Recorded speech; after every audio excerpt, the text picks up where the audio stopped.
warahmatullahi wabarakatuh.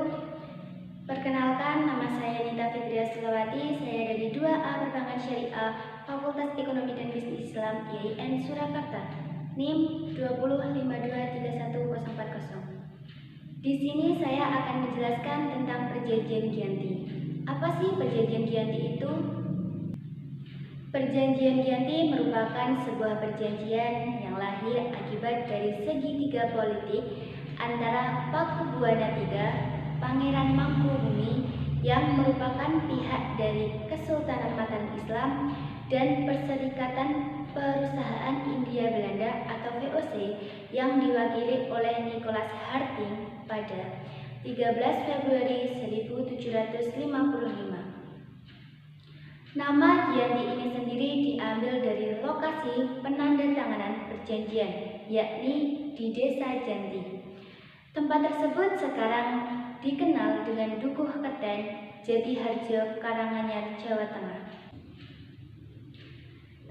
Pada masa lalu, perjanjian Giyanti ini dibuat untuk meredam api konflik yang telah terjadi berlarut-larut.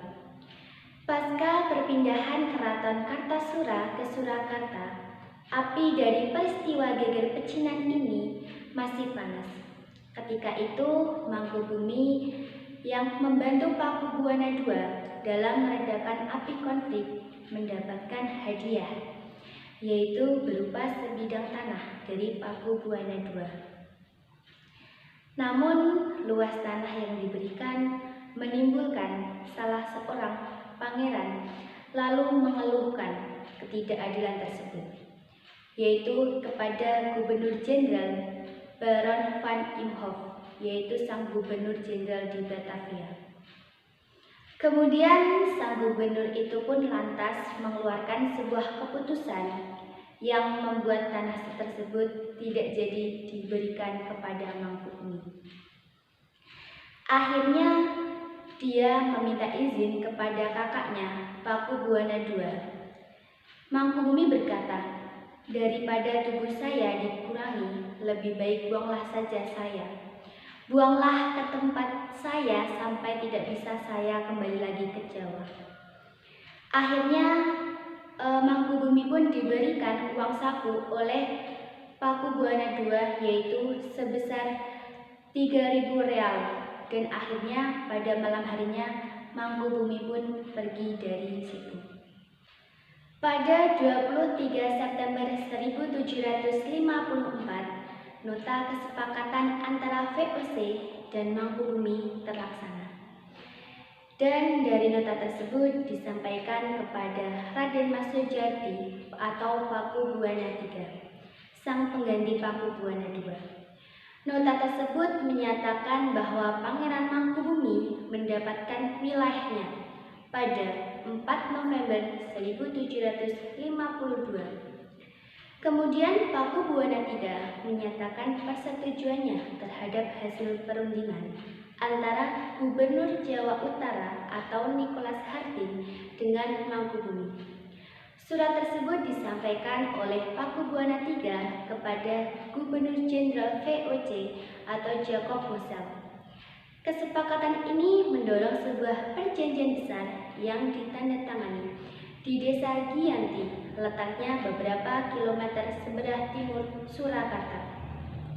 Penandatanganan perjanjian ini memberikan pangkal dari terbelahnya Jawa menjadi 2 bagian, atau yang dikenal dengan istilah Palih Nagari.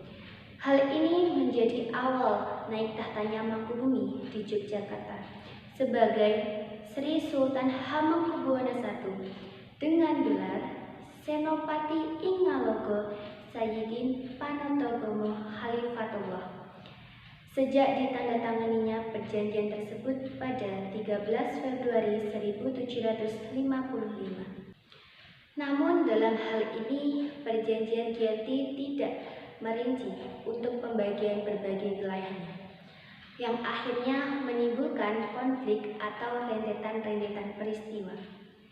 Pembagian itu diacak sehingga terdapat wilayah-wilayah yang tumpang tindih antara satu dengan yang lainnya. Ada wilayah Jogja yang sekelilingnya wilayah Solo dan ada juga wilayah Solo yang sekelilingnya wilayah Jogja. Hal ini menjadi salah satu latar belakang konflik antara kerajaan itu. Setelah perjanjian Giyanti ini ternyata belum dapat menyelesaikan kerusuhan yang terjadi. Dalam hal ini, kelompok Pangeran Sambernyawa tidak diikut sertakan. Raden Mas Said atau Pangeran Sambernyawa yang merupakan putra dari Pangeran Arya Mangkunegaran. Hubungannya dalam hal ini, Pangeran Sambernyawa merupakan pra-Pakubuwana yang turut menuntut hak penguasa wilayah dan merupakan rival dari Pangeran Mangkubumi, yang mereka sama-sama ingin untuk menjadi penguasa Mataram. Pada 1755, Pangeran Sambernyawa akhirnya berhasil menaklukkan satu kelompok pasukan VOC. Kemudian pada Februari 1756, ia juga hampir membakar keraton yang baru didirikan di Yogyakarta. Setelah perang bertahun-tahun, akhirnya VOC menyudahinya dengan menandatangani Perjanjian Salatiga pada 1757. Pada perjanjian ini membuat tanah Jawa terbagi. Dalam perjanjian ini pula disepakati Pangeran Sambernyawa mendapatkan sebagian dari wilayah Kasunanan Surakarta dengan wilayah-wilayah kekuasaan yang dikenal sebagai Kadipaten Mangkunegaran.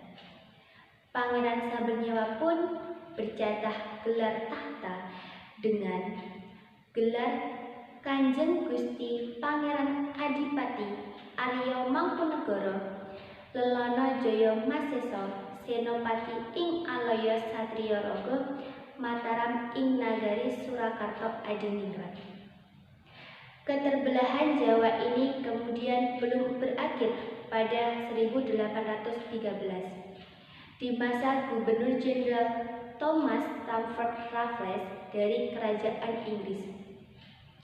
Kesultanan Yogyakarta terbelah dengan lahirnya Paku Alaman, dan demikian tanah Jawa memiliki 4 wilayah pemerintahan, masing-masing tumbuh dengan perbedaan model dan orientasi politik yang berbeda.